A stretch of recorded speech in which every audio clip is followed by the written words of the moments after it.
Today we're going to be doing a little project for my garage. I'm trying to make it more comfortable in here so I can have a little bit more motivation to work on my bike projects. It has been unbearably hot the last couple of weeks here in Virginia. I think the highest this coming week is going to be in the mid 90s consistently. Just to give you guys an idea, it is 9:30 p.m. here and my garage is maintaining a temperature of 86 degrees in here. So even with the garage door cracked with the fan on, it is unbelievably hot and humid in here. So I have not been driven to work on my bikes more than maybe 15-20 minutes at a time. And I definitely got to do something about that as soon as possible because I want to bring some more content for you guys more consistently. So today I'm going to be building my own budget air conditioning system for the garage. Here's everything that we're going to be using for today's project. This is just an old Coleman cooler that we no longer use. It's a little dirty right now, but we're gonna clean it out once we are all done with this project. This is a Hampton Bay 8-inch desk fan. You can use a smaller one, it'll actually be easier, but I wanted to go with the largest one that can fit this lid. So I went with the 8-inch. I also like how this one has a tapered face design, so I can cut a smaller hole and just jam it in there for a tight fit. Then I'm going to be using some quick seal adhesive sealant to make an airtight seal around the face of the fan. I went with this one because it's 100% waterproof. It's typically used in bathroom tiling. And this is a Milwaukee 2.5-inch hole saw. You just attach it to any drill that you have in your household.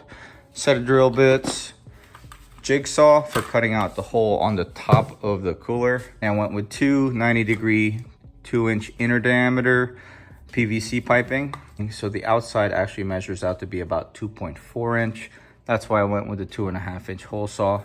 But on the flange section, it measures out to be 2 3/4. So if you decide to go mount it on this side, go get yourself a 2 3/4 and just a measuring tape and marker for measuring. If you're interested in checking out any of the items that we're using for today's project, I'll have everything linked in the description below.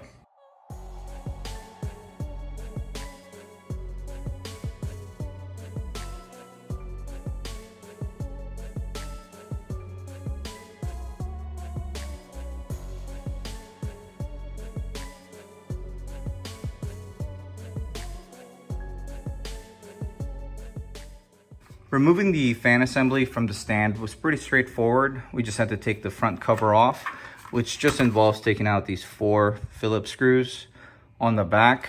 And then once you have the front cover off, you can access the lock nut on each side, which is just a 7mm. And then you unscrew the bolt on the swivels with a screwdriver. Here's the part number for this specific fan in case you're interested.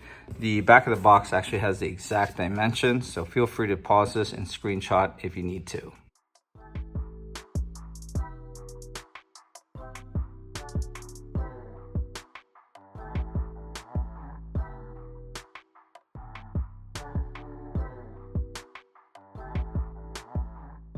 Since the very face of the fan measures out to be 8 inches, I hand drew a line outside of it, which measures out to be a little over 8.5 inches.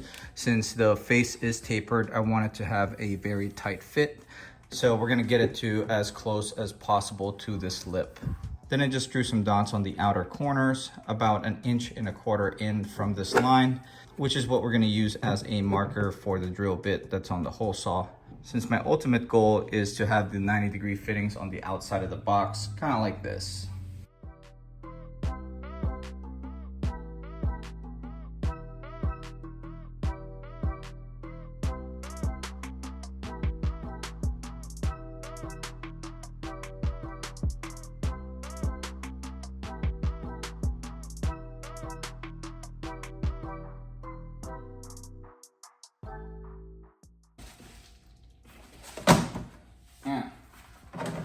Surprisingly went pretty well for being one of my projects. Like a measure once, cut once situation. Gonna rip off the loose bits and then we're gonna start with installing the fan.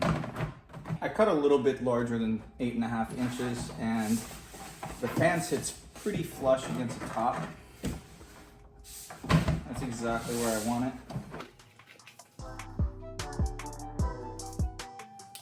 What I'm actually going to do is line the top edge of this fan cover.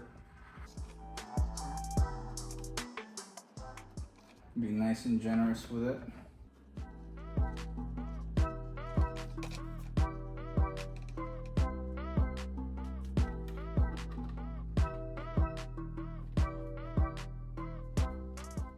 I'm actually going to add a little bit more.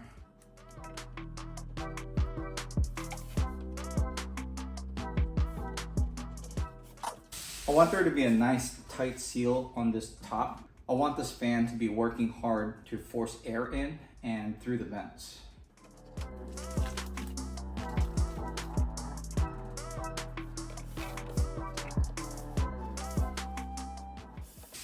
Just like that.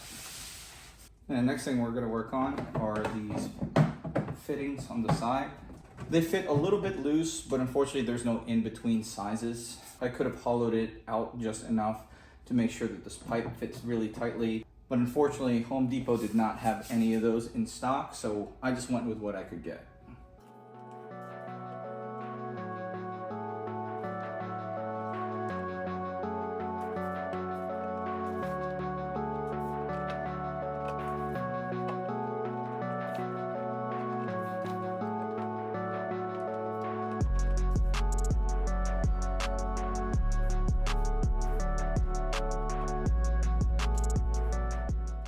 Just gonna set my impact on top of the fan just to press it down. Just gonna leave this like this for about an hour, and then we're gonna come back and do the bottom side. Then I just froze 2 gallons of distilled water. These are like $1 a piece at your local Walmart or gas station. I prefer to go this way so we can just reuse it over and over again. Instead of using fresh ice in there and then dumping out the water whenever it melts, we can just stick these back in the freezer.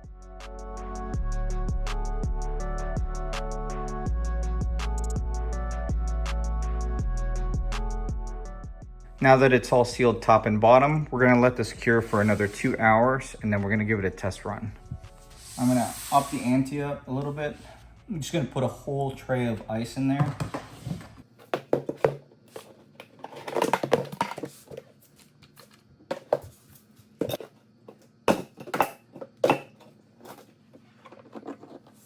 All right, so we're starting with 84 degrees inside the garage and 47% humidity.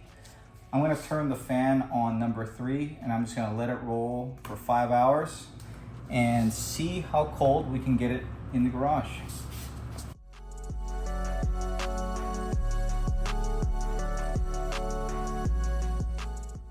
Okay, so what's interesting is after 5 hours, the humidity changed to 40, which is significantly lower than what it was earlier.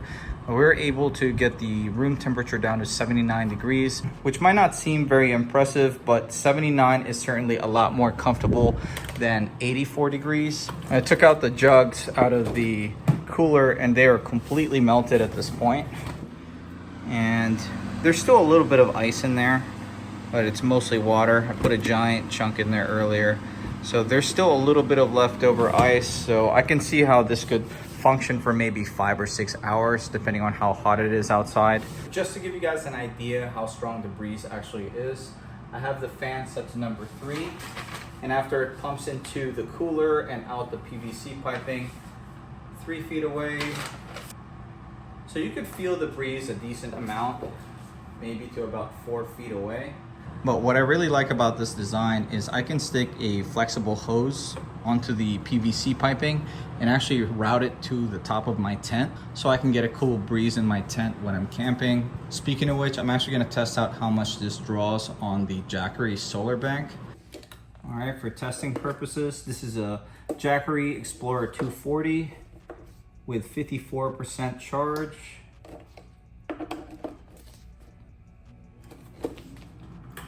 So at setting 2, medium setting, it draws just about 39 watts.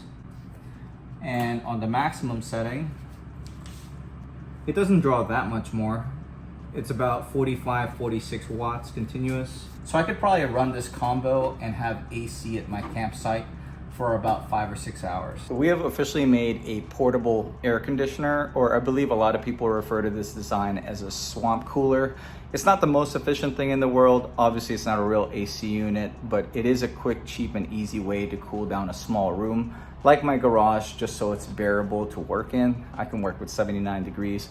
Or cool down your campsite for maybe a 5-6 hour period if you happen to have a Jackery solar bank like this one. But I'm planning on using it to cool down my garage continuously. I'm just gonna keep adding ice to the cooler if I'm working on a long day. If you wanna try building one of these or giving this a shot, I'll have everything I used in the description below. If you found today's video helpful in any way, do me a favor and hit that like button.